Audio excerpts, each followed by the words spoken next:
But I don't believe in something for nothing anyway. I think a lot of people are capable of working and are willing to work, but it's just the way it's set up. The mother and the children are better off if the husband isn't working or if the husband isn't there. And this breaks up so many poor families.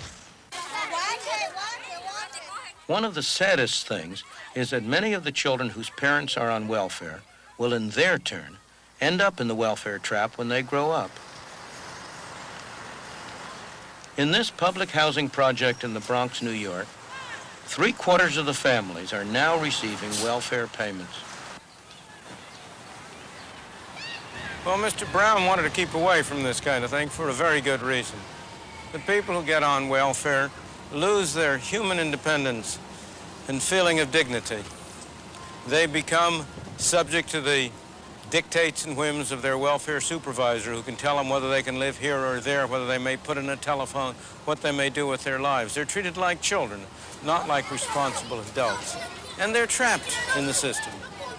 Maybe a job comes up that looks better than welfare, but they're afraid to take it, because if they lose it after a few months, it may be 6 months or 9 months before they can get back onto welfare. And as a result, this becomes a self-perpetuating cycle, rather than simply a temporary state of affairs. Things have gone even further elsewhere. This is a Hume Estate, a public housing project in Manchester, England. Well, we're 3,000 miles away from the Bronx here, but you'd never know it just by looking around. It looks as if we're at the same place. It's the same kind of flats, same kind of massive housing units, decrepit even though they were only built 7 or 8 years ago, vandalism, graffiti, the same feeling about the place of people who don't have a great deal of drive and energy because somebody else is taking care of their day-to-day needs, because the state has deprived them of an incentive to find jobs, to become responsible people, to be the real supports of themselves and their families. For the past 7 years, Maureen Ramsey has had to buy food and clothes for her family out of a government handout. For the whole of that time, her husband, Steve, hasn't had a job. Each week, he collects what's known in Britain as Social Security. The government looks after him, his wife, and their children.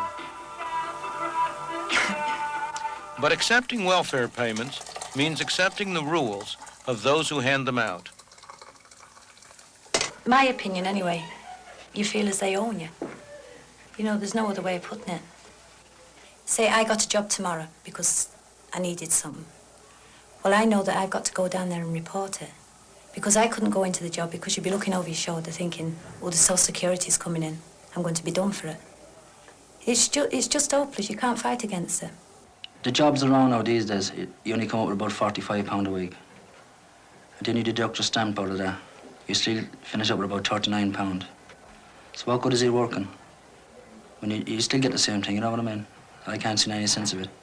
Of course, he's quite right that it may not pay him to get a job now. That's not his fault, and I don't blame him sensibly and intelligently for his own interest and the interest of his family. It's the fault of a system which takes away the incentive from him to get a job. But suppose you were cruel and simply took away the welfare overnight, cut it off. What would happen? He would find a job. What kind of a job? I don't know. It might not be a very nice job. It might not be a very attractive job. But at some wage, at some level of pay, there will always be a job which he could get for himself.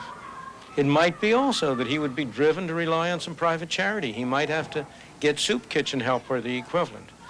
Again, I'm not saying that's desirable or nice or a good thing. It isn't. But as a matter of actual fact as to what would happen, there is little doubt that he would find some way to earn a living.